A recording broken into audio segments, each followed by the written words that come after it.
All right, with the previous group, we didn't peek underneath the biceps femoris too much because we had all the pins in there, but we're going to do that now. So I'm going to reflect this biceps femoris back.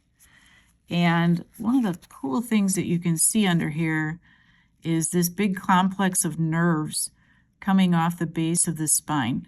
If you've ever heard someone complain about their sciatica or that they have sciatic pain, there's a very large nerve that exits the bottom of the spine and then sends branches all the way down to the bottom of the foot. So that pain can go from the lower back all the way down the leg to the foot. And it's a very, you can kind of see where the nerves are separate but bundled together. I don't know if you can see that sort of space right here between the nerves, and then you can see how it branches pretty extensively to innervate the various muscles of the leg. Okay, so we'll put that back.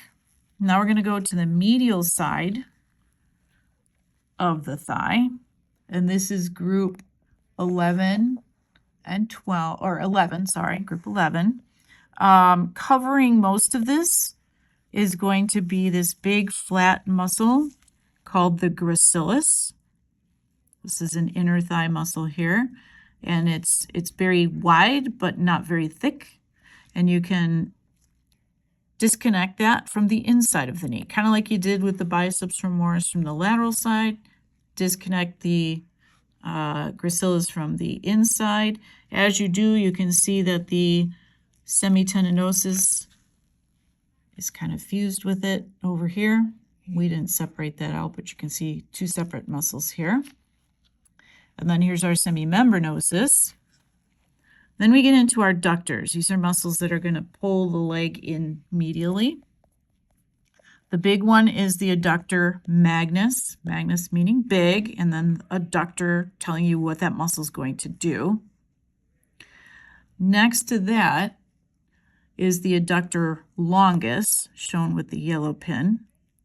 There's actually a bit called the adductor brevis as well, but you don't have to know that. We're just going to stick with adductor longus. And then way up where the leg meets the body, we have the pectineus muscle. And then a very thin, easily torn through muscle is the sartorius here. It's also thin in us, and in us it kind of wraps around to the side of the leg, and the rabbit's coming down towards the medial side. This is sartorius. So we're going to go backwards now.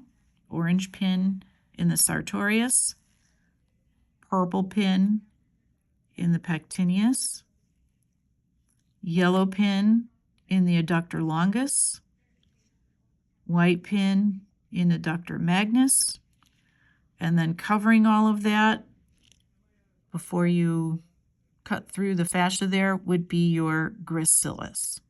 Can we see the adductor again and bring the leg inwards? Let's see how that flexes. Good idea. So if you were to bring your leg in towards the center, you can see those muscles are shortening as we do that. So those muscles are going to be responsible for bringing the leg in.